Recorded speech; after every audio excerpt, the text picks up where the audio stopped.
Hebreus, capítulo número 13, nós vamos ler apenas o versículo número 8.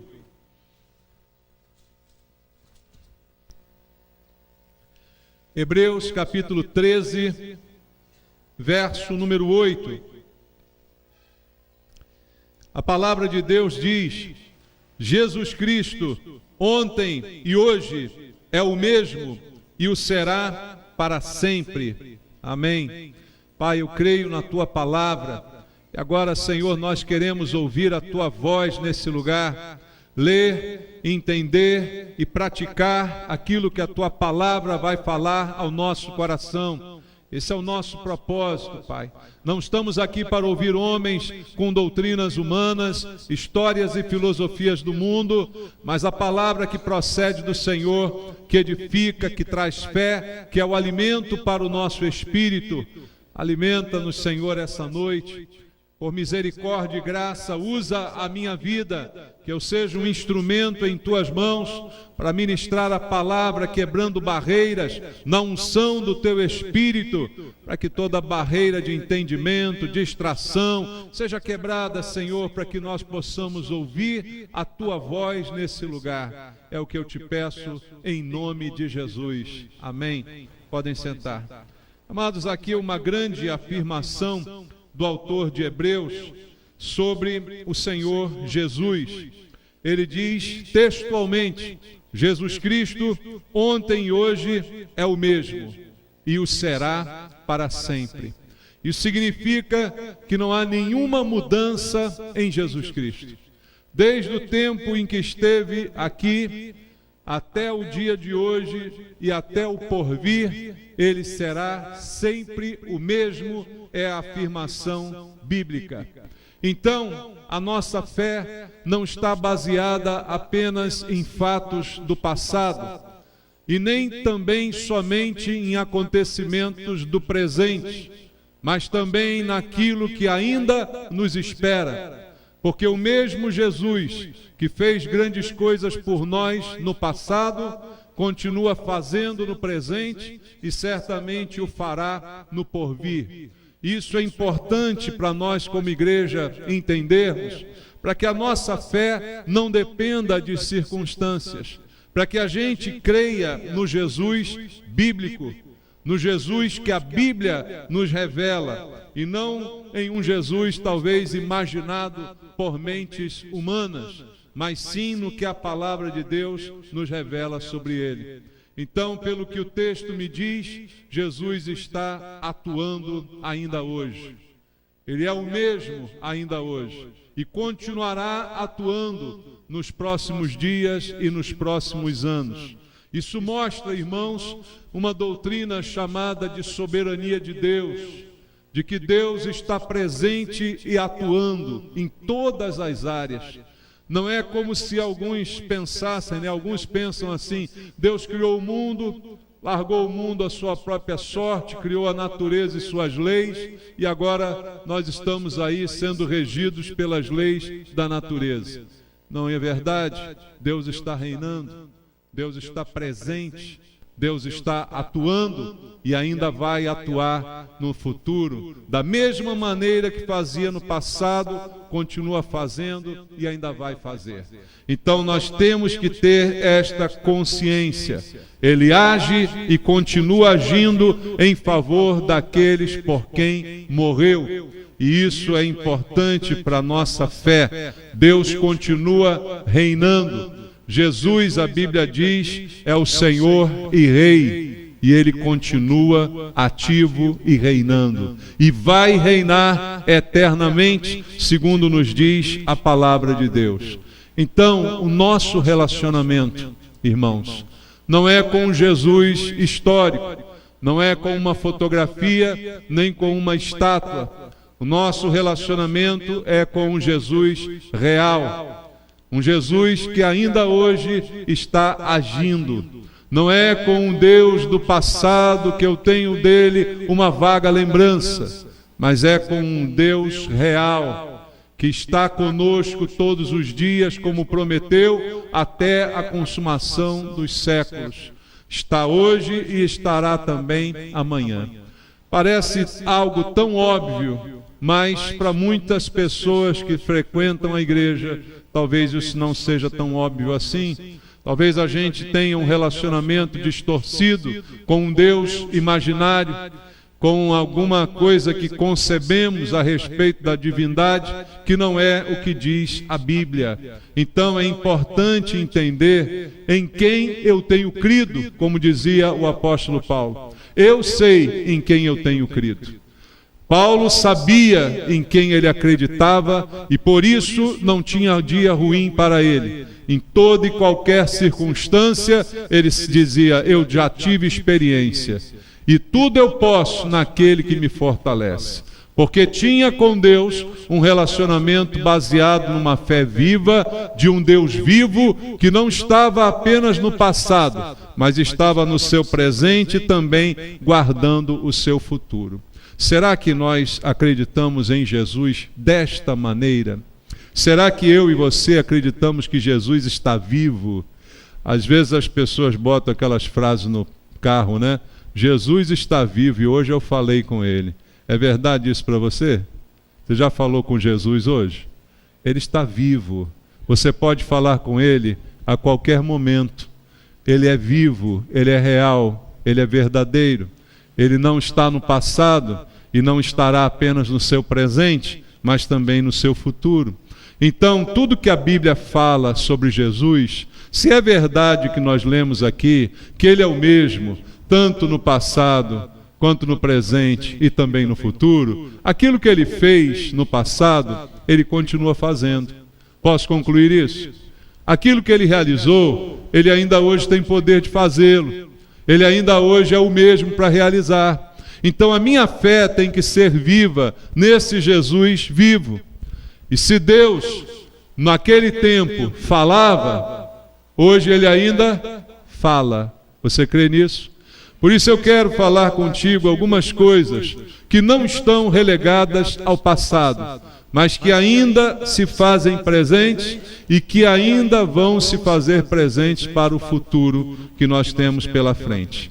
Veja, em Hebreus ainda, no capítulo número 3, no versículo 7 e no versículo 8, está um texto conhecido que diz assim, Hebreus 3, versos 7 e 8. Assim, pois, como diz o Espírito Santo, hoje, se ouvirdes a sua voz, não endureçais o vosso coração, como foi na provocação no dia da tentação no deserto. Hoje, se ouvirdes a sua voz. O Espírito Santo está falando que Deus fala hoje. Esse hoje aconteceu no passado, mas também acontece hoje. Deus ainda fala hoje, o que você acha? Deus fala de diversas maneiras, irmãos.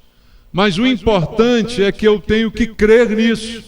Se eu pensar apenas num Deus do passado, apenas no que Ele já disse, eu vou ficar limitado quanto à minha fé e quanto ao meu relacionamento com Ele. Porque Deus ainda fala, e fala conosco, fala de diversas formas. Fala através da pregação, como está fazendo agora. Mas a mesma pregação pode falar a cada um de nós de forma diferente. Já entendeu isso, irmãos? Você pode ouvir uma coisa da mensagem para o outro irmão, a mesma mensagem falar outra coisa. Claro que no mesmo sentido, porque é Deus que está falando. Mas suprindo as necessidades individuais de cada um de nós. Então Deus ainda fala. Nós olhamos para a Bíblia e vemos momentos em que Deus falou aos homens. E aí você talvez pense assim, poxa, mas eu nunca tive uma experiência tão profunda e tão real como coisas que são relatadas na Bíblia, em que a pessoa escuta uma voz. Eu nunca escutei uma voz, mas você pode ouvir a voz de Deus de diferentes maneiras também, como alguns personagens bíblicos ouviram. Moisés ouviu a voz de Deus no meio da sarça que ardia. Elias ouviu a voz de Deus dentro de uma caverna, numa brisa suave. Veja, no momento Deus está falando no fogo, no outro momento está falando numa suave brisa. Diversas maneiras Deus tem para falar conosco. O Samuel, ainda jovem, ouviu a voz de Deus enquanto dormia. Ele ouviu o Senhor chamando, e ele ouviu o Senhor falando com ele das mais diversas maneiras. O apóstolo Paulo, ainda sendo chamado de Saulo, ainda descrente, ouviu a voz do Senhor de uma maneira estridente quando estava numa estrada indo para Damasco. Ouviu a voz de Deus naquele momento. Agar, no deserto, com seu filho Ismael, escuta a voz do Senhor também no deserto. De várias maneiras, pessoas ouviram a voz do Senhor. E esse mesmo Senhor continua falando conosco pela palavra, pelas circunstâncias. Alguns irmãos relatam experiências. Eu ouvi uma voz. Eu creio nisso. Você crê? Mas você pode ouvir a voz de Deus de diversas formas. Você pode ouvir a voz de Deus sentando aqui e ouvindo uma pregação em que um assunto foi tratado, algo tocou em você que nunca foi falado com ninguém, nunca foi mencionado com um pastor, nunca alguém soube desse problema, mas Deus falou contigo de forma de uma mensagem, na forma de uma palavra, de alguém que não sabia nada a respeito da sua vida e das suas circunstâncias. Às vezes Deus fala conosco por circunstâncias, coisas que acontecem, e talvez na hora a gente nem perceba que é Deus que está falando, mas depois, quando passa, você lembra das circunstâncias, você lembra daquilo que ocorreu e diz: Deus estava falando comigo naquele momento. Deus estava mostrando para mim alguma coisa e eu talvez nem tenha entendido direito. Sinais também acontecem, fatos, ocasiões, acontecimentos que trazem uma marca de Deus para a nossa vida. Então, Jesus é o mesmo, irmãos. Continua falando conosco, falando, como diz o texto que a gente leu, pelo Espírito. Verso 7 diz assim: pois, como diz o Espírito Santo, o Espírito Santo fala ao nosso coração e ele nos alerta. Hoje, se você ouvir a sua voz, o que eu tenho que fazer? Não endurecer o meu coração. Esse princípio é eterno. Não era para aquele momento, ele é para agora e ele é para depois. A cada momento que você ouvir a voz de Deus, seja por palavras, por circunstâncias, por sinais, por acontecimentos, a atitude esperada é a mesma. Não endureça o seu coração. Porque um coração duro é impenetrável. A palavra de Deus, a pregação, não penetra num coração endurecido. Por isso, como disse, pessoas diferentes podem ouvir a mesma palavra e ouvirem coisas diferentes, ou ouvirem a mesma palavra e não sentirem absolutamente nada, ou não serem tocadas de forma alguma, porque o coração foi endurecido. Ouviu a voz, mas o coração foi endurecido. O coração estava empedrado. E veja um exemplo aqui que fala muito para nós, igreja.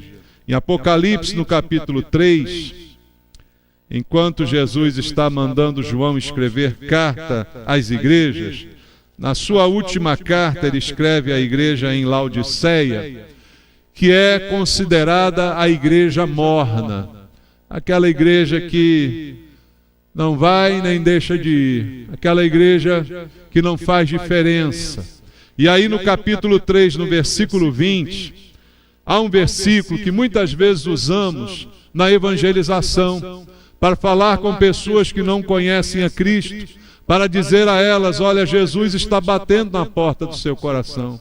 Abra a porta, ouça Jesus, abra a porta, deixa ele entrar. Nós não fazemos isso com essa passagem, irmãos. Só que eu analisando o contexto da passagem, ela está escrita numa carta que Jesus endereçou não aos descrentes, mas a uma igreja. Igreja instituída, que funcionava, que atuava em Laodiceia, naquela cidade. E o versículo 20 diz: eis que estou à porta e bato. Se alguém ouvir a minha voz e abrir a porta, entrarei em sua casa, cearei com ele e ele comigo. É interessante que o versículo diz que ele está batendo na porta, mas ele não diz assim, olha, se alguém ouvir a batida na porta, abra. Ele fala isso? Não. Ele está batendo na porta, mas ele fala, se alguém ouvir a minha voz. Porque Jesus bate na porta do coração com a voz, não é com a mão. Entende? Ele bate na porta do coração do homem com a palavra, tanto no ímpio quanto no cristão. É com a palavra que Jesus bate no nosso coração.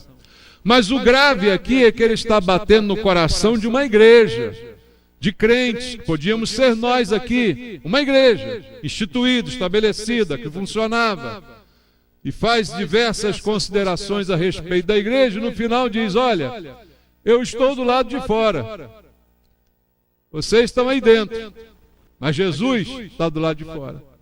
E a gente diz, nós somos uma igreja de Jesus. Mas o que adianta ser uma igreja de Jesus se Jesus não estiver dentro dela? Se ele estiver do lado de fora? Eu posso dizer, eu sou crente em Jesus Cristo, mas o que adianta se ele não estiver dentro do meu coração, estiver do lado de fora? Não tem sentido algum. Então ele diz para uma igreja que está falando ao coração, e aquele coração está fechado, está endurecido, e não abre a porta para ele entrar. E ele diz, se você ouvir e abrir, eu vou entrar na sua casa e vou participar da ceia contigo, todos os dias do teu cotidiano, do teu almoço, do teu jantar, do teu momento de maior intimidade. Então, o que está sendo dito é que nós podemos até estar na igreja, mas com o coração fechado. Por isso o texto em Hebreus, o Espírito Santo fala, diz, quando você ouvir a voz de Deus, não endureça o coração. É impossível que ninguém tenha ouvido Jesus falando. Ele estava à porta batendo, falando. Muitos ouviram ele falar, mas quantos foram abrir a porta? Ouvir, todos nós ouvimos. Sentamos aqui semana após semana ouvindo a palavra de Deus. Mas quantas portas se abrem para que essa palavra entre e faça a diferença e produza mudança e produza transformação? Isso é abrir a porta. E o que o Espírito Santo está dizendo hoje ainda, se você ouvir, não endureça, amoleça, abra, renda, entregue o coração, para que você ouça a voz e ele entre e faça morada junto contigo. Deus continua falando, irmãos. Jesus é o mesmo, ontem, hoje e o será para sempre. Outro exemplo que eu quero deixar contigo está em Êxodo, no capítulo 14, no versículo 13 e 14. No livro de Êxodo, no capítulo número 14, nos versos 13 e 14, a Bíblia diz assim: Moisés, porém, respondeu ao povo: Não temais, aquietai-vos e vede o livramento do Senhor que hoje vos fará, porque os egípcios que hoje vedes, nunca mais os tornareis a ver. O Senhor pelejará por vós e vós vos calareis. Estamos diante de um fato que aconteceu no passado. E Moisés dizia para o povo que hoje, esse hoje aconteceu há muito tempo atrás. Hoje o Senhor vai pelejar por você. Hoje Deus vai dar livramento para você. É hoje, mas esse hoje foi no passado. Mas Deus é o mesmo, Jesus é o mesmo. Jesus pode dar livramento hoje? Pode dar livramento. Jesus tem livrado a gente, irmãos. Quantos de nós talvez tenhamos um testemunho de um livramento de Jesus? Talvez o livramento de um acidente, talvez o livramento de um assalto, o livramento de um infortúnio qualquer na vida, às vezes o livramento de uma vergonha, o livramento de um vexame, tantas coisas que o Senhor tem feito por nós, porque ainda hoje age da mesma forma. O hoje lá de Moisés diz: hoje o Senhor vai dar livramento a vocês. E os egípcios que vocês estão vendo, vocês nunca mais vão ver, porque o Senhor vai dar esse livramento. Mas eu quero dizer para você, como lemos o texto aqui, que Jesus é o mesmo ontem e hoje, que hoje Deus ainda dá livramento. E eu ainda preciso de livramento. Você precisa? A gente precisa de livramento. De que tipo de livramento? Dos mais diversos. Um livramento citado aqui que eu quero ler contigo está em 1 Coríntios, no capítulo 10, no versículo 13. É um texto que eu falo bastante dele aqui na igreja. 1 Coríntios capítulo 10, verso 13, diz assim: não vos sobreveio tentação que não fosse humana, mas Deus é fiel e não permitirá que sejais tentados além das vossas forças. Pelo contrário, juntamente com a tentação vos proverá o quê? Livramento, de sorte que a possais suportar. Deus livra. A Bíblia está dizendo que Deus livra de tentação. Irmão, tentação é uma coisa que acontece quando na nossa vida? Quando? Todo dia. Toda hora, irmãos. Toda hora você está envolto com alguma tentação. O sentido da palavra aqui também poderia ser substituído, além de tentação, como provação. É uma prova. Uma prova que a gente passa dia a dia. Nossa fé é provada, nossa fidelidade é provada. E todos os dias podemos enfrentar isso. E a Bíblia está dizendo também pelo apóstolo Paulo que juntamente com a tentação, Deus provê livramento. Porque Deus não livrava só na época de Moisés, Ele livra hoje também. E eu ainda hoje preciso de livramento. Talvez eu não tenha egípcios correndo atrás de mim, mas tem outras coisas que querem me alcançar. Tem Satanás que anda ao derredor rugindo como leão, querendo me devorar. Tem ou não tem? Então nós precisamos de livramento. Nós precisamos de uma saída. E Jesus ainda é o mesmo, graças a Deus, irmãos. Ainda tem livramento para nós.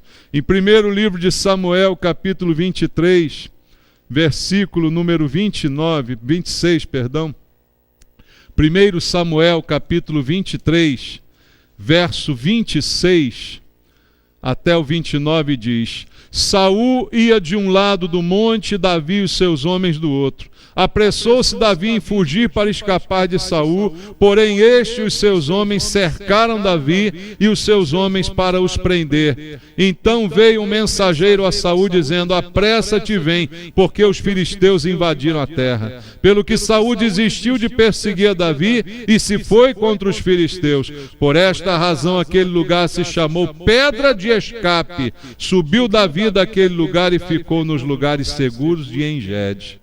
Davi escapou de Saul. Ele estava cercado, irmãos.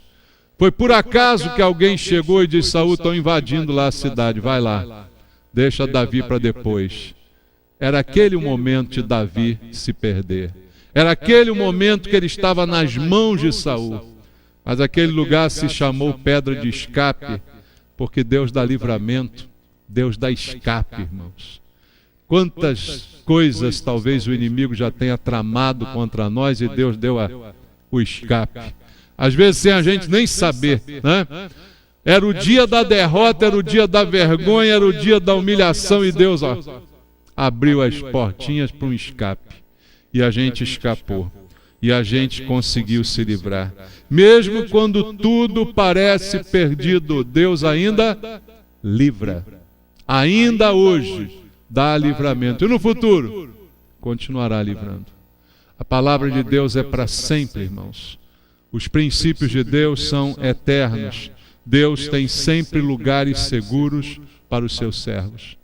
Por isso a Bíblia fala no Salmo 91, que é na sombra do Onipotente que eu preciso me esconder. É ali que eu me sinto seguro. Há um lugar seguro para nós. Há um lugar, há um esconderijo do Altíssimo para nos abrigar. Há um lugar para nos acolher, e isso ainda é real hoje. E esse Deus que livra, esse Deus que fala, ainda hoje salva, graças a Deus. Ainda hoje está salvando, irmãos. É o mesmo. Jesus nos salvou no passado, mas Ele salva também no presente. Abra comigo a Bíblia em Lucas capítulo 19, no versículo 5. E aqui há alguns esclarecimentos importantes sobre salvação. Em Lucas 19, verso 5, a Bíblia diz assim: quando Jesus chegou àquele lugar, olhando para cima, disse-lhe: Zaqueu, desce depressa, pois me convém ficar quando? Hoje em tua casa. Era hoje o dia da salvação de Zaqueu. Jesus passando, viu em cima da árvore e disse: desce agora, Zaqueu, desce depressa, pois hoje é o dia que me convém estar na sua casa. Veja, Jesus foi ali salvar um homem rico chamado Zaqueu. E Zaqueu era realmente rico, porque ele era publicano, cobrador de impostos, trabalhava para os romanos, mesmo sendo judeu. Isso já era motivo para ser odiado pelo seu povo. E além disso, ainda enganava as pessoas na cobrança de impostos. Então era uma pessoa rica, mas a origem do seu dinheiro era a desonestidade. Era um homem que exemplifica realmente o perdido. Mas Jesus veio para buscar e salvar o perdido. Quem era o perdido? Zaqueu. Zaqueu se interessou por ver Jesus. Ouviu Jesus. Talvez cansado já de suas falcatruas, ele vai procurar pelo menos ver aquele homem de quem tanto falavam passando ali perto da sua casa. Um homem rico, mas um homem perdido. No versículo 10, 9 e 10 desse texto, diz assim: então Jesus lhe disse: hoje, mais uma vez, hoje, houve salvação nesta casa, pois que também este é filho de Abraão, porque o Filho do Homem veio buscar e salvar o perdido. Quem era o perdido? Zaqueu. Zaqueu, o perdido, foi salvo por Cristo naquele lugar. Mas o interessante, irmãos, é que na mesma cidade, o versículo 1 do capítulo 19 diz que Jesus estava entrando em que cidade? Na cidade de Jericó. Era ali que morava Zaqueu. Ele está entrando em Jericó e na entrada já produz a salvação do homem rico e desonesto. Mas na mesma cidade, Jesus vai salvar um outro homem, o cego e mendigo chamado Bartimeu. Lembra de Bartimeu? Está também Bartimeu em Jericó, na mesma cidade de Zaqueu. Irmãos, isso não é por acaso. Na mesma cidade, Jesus salva o rico, Jesus salva o pobre. Jesus salva o desonesto, Jesus salva o pedinte, Jesus salva qualquer pessoa que queira ser salva. Zaqueu quis ser salvo porque quando Jesus disse desce depressa, ele desceu depressa e a Bíblia diz que ele o recebeu com alegria. E no meio do jantar, do banquete que dava para Jesus, ele mesmo, sem Jesus pedir, levantou e disse: hoje, mais uma vez, hoje eu resolvo dar aos pobres metade dos meus bens, e se em alguma coisa eu defraudei alguém, vou restituir 4 vezes mais. Queridos, houve salvação em Zaqueu, porque ele encontrou com Jesus, o buscou e se deixou transformar por ele. Interessante que essa semana eu conversava com um colega de trabalho evangelizando, e ele, com muitas dúvidas, ele dizia assim: mas eu não entendo até que alguém pode ser salvo na última hora. Eu contei para ele o exemplo do ladrão da cruz, e ele entendeu, mas ele disse assim: o que eu não consigo entender é alguns crentes que dizem que se converteram, mas o mal que eles fizeram a gente, eles não restituem, eles não pagam de volta. Eu falei: é porque eles nunca leram o texto de Zaqueu. Aí eu li o texto de Zaqueu para ele, ele falou: ah, agora sim eu estou entendendo o que é o Evangelho. Meu irmão, não adianta você dizer que foi perdoado por Deus e não pagar aquilo que você está devendo para os outros. Não adianta você dizer que foi perdoado por Deus e não devolver o dinheiro de falcatrua que você ganhou. Continuar morando na mansão que você comprou com dinheiro sujo. Continuar dirigindo o carro que você comprou com dinheiro sujo. Aí disse, é isso aí mesmo, Maurício. Eu falei, está escrito na Bíblia. Agora, se alguém vai fazer ou não, também se alguém vai ser salvo ou não, só Deus é que vai dizer. Não é o fato de estar numa igreja que vai produzir um salvo. Mas Zaqueu quis ser salvo. E como quis ser salvo, ele foi salvo. O cego em Jericó, Bartimeu, a Bíblia diz que ele gritava atrás de Jesus, Jesus, filho de Davi, tem compaixão de mim. E Jesus o salvou também. Porque, irmão, Jesus ainda salva hoje. E não faz distinção entre pessoas. Não faz distinção entre ricos e pobres. Porque diante de Deus todos são miseráveis. Todos são pecadores e carecem da glória de Deus, como diz Romanos capítulo 3, versículo 23. E ainda hoje Jesus está salvando todos aqueles que se aproximarem dele com o mesmo desejo de Zaqueu, ou de Bartimeu, ou de tantos outros que a gente vê na Bíblia Sagrada. Mas como eu disse, ele é o mesmo ontem, hoje e o será para sempre. Qual é o dia da salvação? É hoje, irmãos. Hoje é o dia da salvação. Em 2 Coríntios, no capítulo 6, no verso 2, está escrito, eu te ouvi no tempo da oportunidade e te socorri no dia da salvação. Eis agora o tempo sobremodo oportuno. Eis agora o dia da salvação. Agora é o dia da salvação. Jesus disse a Zaqueu, desce depressa, que hoje eu quero estar na sua casa. Me convém estar na sua casa. O que Deus quer fazer hoje, mas a gente fica adiando. Muitos ouvem a palavra de Deus e ficam deixando para depois. Jesus quer te salvar hoje, você diz, não estou pronto ainda não estou pronto a devolver a roubalheira que eu fiz, ainda não estou pronto a me arrepender, ainda não estou pronto a dar um passo para consertar a minha vida. Só que vai chegar um dia que talvez você não tenha mais tempo para isso, porque o desejo de Deus é salvar hoje, e não salvar a prestação, salvar totalmente. Jesus termina o texto em Zaqueu dizendo, hoje houve salvação nesta casa. Porque Zaqueu tomou uma decisão imediata, de atitude, que Jesus não pediu dele. Irmãos, tem certas coisas que Deus não precisa pedir, porque quem é de Deus sabe que é errado. Tem certas coisas que Deus não precisa falar, porque quem é de Deus sabe a voz do Senhor, conhece a voz do pastor. Jesus não disse, Zaqueu, devolva o teu roubo. Zaqueu deu dinheiro aos pobres. Jesus não disse, desapega. Ele sabia do que tinha que fazer. Assim como cada um de nós sabe o que tem que fazer. Então, o dia da salvação é hoje. O dia da decisão é hoje. O dia da mudança é hoje. Aquilo que você tem que mudar na sua vida, sabe quando é que vai mudar? Hoje. Aquilo que Deus está falando contigo hoje, na palavra, é hoje que você tem que sair daqui e dizer, olha, acabou. Na minha vida acabou isso aqui. É hoje que eu vou mudar, é hoje que vai mudar tudo, é hoje que eu vou resolver. E acabou. Resolvi e está pronto.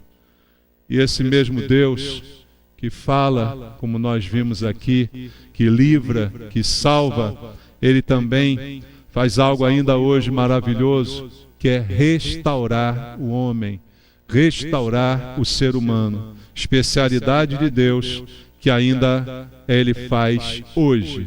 Para exemplificar, eu quero ler contigo Gênesis capítulo 30, no versículo 22 até o versículo 23, 2 versículos, Gênesis capítulo 30, verso 22 e verso 23. A palavra de Deus diz assim, ela concebeu, deu à luz um filho e disse, Deus me tirou o meu vexame. E lhe chamou José, dizendo, dê-me o Senhor ainda outro filho. Veja, queridos, Deus tirou o vexame de Raquel. Assim ela encarou a sua gravidez. Deus tirou a vergonha de sobre a minha vida. Deus vai restaurar a minha honra. Deus está pronto para nos restaurar hoje e sempre. Assim como hoje é o dia da salvação, é o dia da mudança, hoje também é o dia do livramento, hoje também é o dia da restauração, irmãos. É hoje que Deus deseja fazer isso conosco.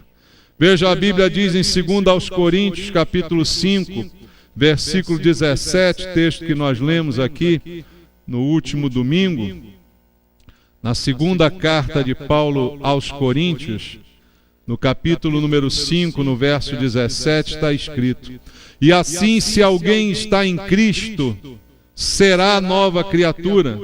Está escrito isso aí? É nova criatura. As coisas antigas já passaram, eis que se fizeram novas. Está no presente, é nova criatura. Estou em Cristo? Sou. Não estou? Não sou. Mas se estou, já sou. Não serei, já sou. Restauração, hoje. Tirar a vergonha, tirar o opróbrio, tirar o vexame, é coisa que Deus quer fazer hoje. Remover o que precisa ser removido. Abre em Isaías, capítulo 54, versículo 4 e versículo 5, de Isaías 54, diz a Bíblia: não temas, porque não serás envergonhada. Não te envergonhes, porque não sofrerás humilhação. Pois te esquecerás da vergonha da tua mocidade, e não mais te lembrarás do opróbrio da tua viuvez. Porque o teu Criador é o teu marido, o Senhor dos exércitos é o seu nome, o Santo de Israel é o teu Redentor, ele é chamado o Deus de toda a terra. Deus está comparando Sião a uma viúva, e ele diz para ela que ela não precisa temer, não precisa ser envergonhada, não será envergonhada, não precisa ter vergonha disso, porque não vai sofrer humilhação. Pelo contrário, vai esquecer da vergonha do passado, não vai lembrar da vergonha da viuvez, porque o Criador será o teu marido. Irmãos, isso é restauração, isso é remover os complexos do passado. Quantos de nós aqui chegamos a Cristo carregando complexos, frutos de uma infância complicada, frutos de relacionamentos complicados na nossa infância, frutos alguns de abusos na infância, assunto que hoje tem vindo tanto à tona. E aí carregamos problemas, culpas, coisas que estão dentro de nós, como vergonha, coisas que não queremos falar nem lembrar. Mas o Senhor diz para nós: eu restauro você, eu tiro a sua vergonha, eu tiro o peso de sobre a sua vida, eu posso fazer isso, eu sou o teu marido. Quantas talvez não sejam as irmãs que estão sós, que criam seus filhos sozinhas, que enfrentam as lutas e as dificuldades dessa batalha sem um marido, ou porque morreu, ou porque foi embora, e tantas coisas que podem acontecer. Mas Deus está dizendo para você: eu sou o teu marido, eu estou com você, eu estou na tua casa, eu estou suprindo aquilo que te falta. Eu restauro a sua vida, eu tiro a vergonha e o complexo de você ser alguém sozinho, porque comigo você nunca estará sozinho. Deus nos chama, irmãos, à purificação das nossas emoções, dos nossos pensamentos. Em Josué, vamos ler juntos Josué capítulo número 5. Em Josué capítulo 5, verso 8 e verso 9, diz assim: tendo sido circuncidada toda a nação, ficaram no seu lugar no arraial até que sararam.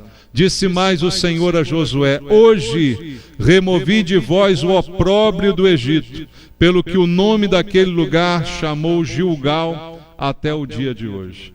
O episódio em Gilgal é um episódio conhecido em que os filhos de Israel, antes de possuir a terra com Josué, precisavam se circuncidar, porque durante os 40 anos de peregrinação no deserto, essa cerimônia não foi realizada.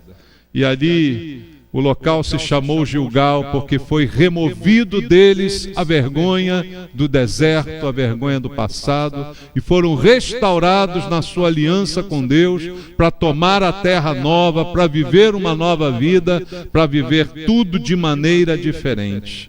Então veja, o Deus que restaura é aquele que de repente promove algum Gilgal na nossa vida, um momento de remoção de algo. Eu costumava brincar com os irmãos, lembrando de Gilgal. Imagina homens feitos tendo que submeter a uma cirurgia sem anestesia no prepúcio, feita por uma faca de pedra, é o que está na Bíblia. Não era um bisturi, nem uma faca tramontina. Era uma faca de pedra, meu irmão. Já pensou nisso? Pensou na dor? Por isso a Bíblia diz que ficaram ali algum tempo até que sararam. Tempo de dor, hein? E homem quando sente dor é horrível, né, irmã? Olha, mulher aguenta a dor, mas homem não. Homem quando sente dor parece que está dando a luz, né? Mas na verdade está com a unha encravada, igual eu estou aqui. Então o homem quando sente dor, ele faz um escândalo. Imagina aquele monte de homem com aquela dor miserável. Ficaram ali até sarar. Mas aquele momento era importante, porque eles estavam para chegar em algo novo, algo que Deus prometeu.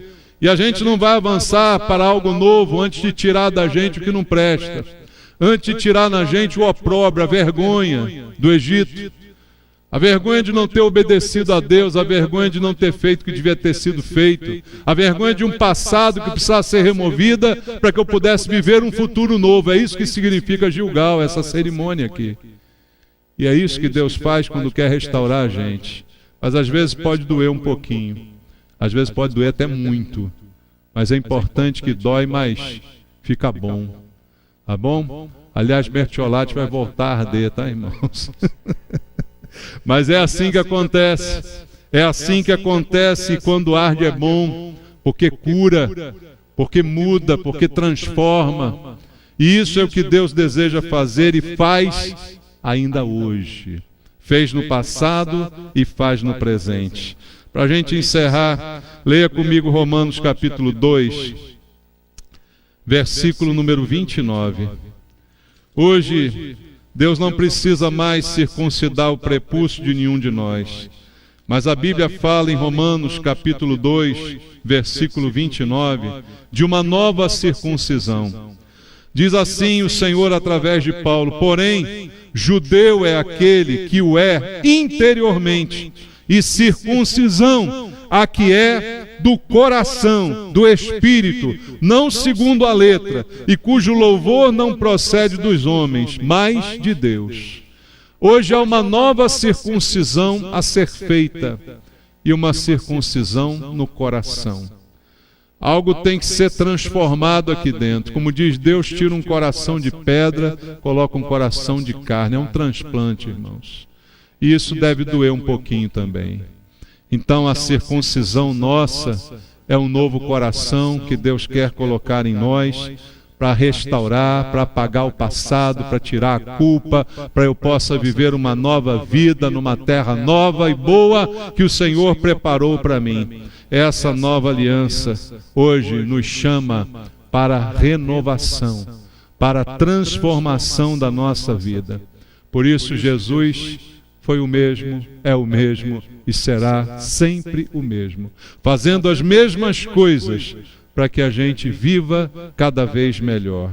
Que Jesus hoje possa ter falado ao teu coração, possa ter lembrado esses princípios para você, possa ter de fato revelado a você que Ele ainda livra, que Ele ainda salva e que Ele ainda restaura e tem essas coisas para fazer na sua vida. Amém? Glória a Deus. Vamos ficar de pé, vamos orar. Vamos falar com Deus.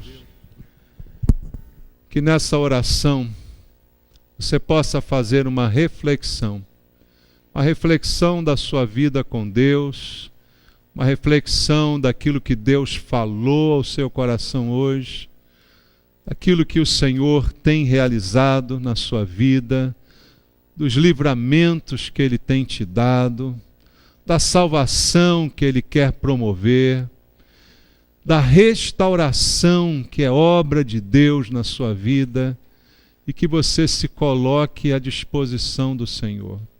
Se você hoje ouviu a sua voz, não endureça o teu coração. Quebrante-se diante de Deus. Quebrante o seu coração diante do Senhor e diga: Pai, eu me submeto ao Senhor. Eu quero ouvir a tua voz, eu quero abrir a porta, eu não quero deixar o Senhor do lado de fora. Eu quero que o Senhor habite comigo. Eu quero que o Senhor seja o meu marido. Eu quero sentir a tua proteção, a tua graça me envolvendo, o teu amor me enchendo. Pai, eu quero um relacionamento mais profundo contigo. Eu quero, Senhor, entender profundamente que o Senhor não mudou e nunca mudará, que nós podemos mudar, mas o Senhor não muda, é o mesmo para sempre. Pai, eu te peço, tem misericórdia de nós, Jesus. Oh, Jesus, restaura vidas aqui essa noite, Pai. Restaura aquele que precisa de um renovo espiritual essa noite, Senhor. Restaura o meu irmão, a minha irmã, que precisa ter o passado apagado, que precisa caminhar para algo novo que o Senhor tem diante dele ou dela. Meu Deus, em nome de Jesus, ajuda meus irmãos a entender que o Senhor é o mesmo e está aqui hoje para restaurar. Mas eu preciso abrir o meu coração, eu preciso me render, eu preciso me entregar. Fala, Senhor, ao coração daqueles que se rendem a Ti essa noite. Produz essa mudança maravilhosa, essa transformação que nenhum homem pode fazer, mas que é obra de Deus. A salvação operada em Zaqueu, que transforma um homem sem ouvir nenhuma palavra de ninguém, apenas ouvindo o Senhor falar. Transforma vidas aqui essa noite, Pai. É o que eu te peço, Senhor, em nome de Jesus. Amém. Que Deus abençoe. Vamos louvar ao Senhor, irmãos.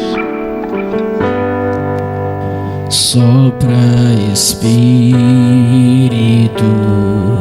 de Deus, nesse lugar.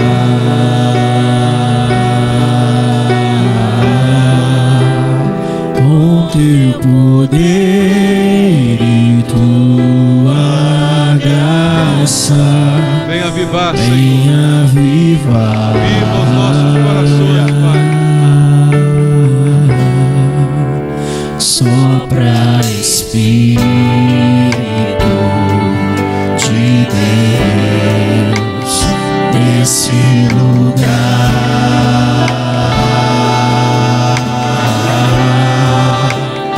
Com teu poder e tua graça, vem avivar.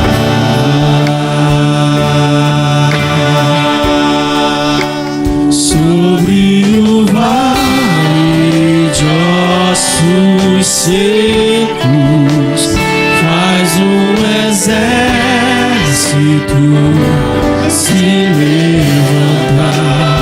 Sobre as feridas não tratadas, vem restaurar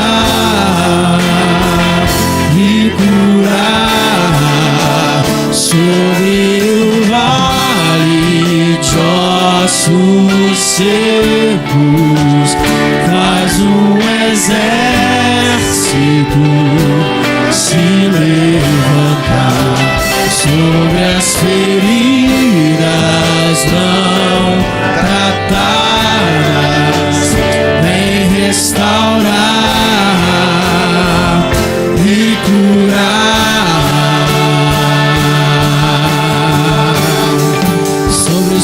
nossos corações. Vem, Senhor, sobre todas as nações. Vem, Senhor, sobre toda a terra esteja a tua glória. Ora vem, Senhor Jesus,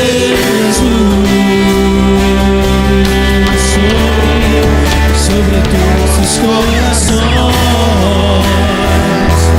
Vem, Senhor, sobre todas as nações. Vem, Senhor, sobre todas as terras esteja a tua glória. Ora vem, Senhor Jesus.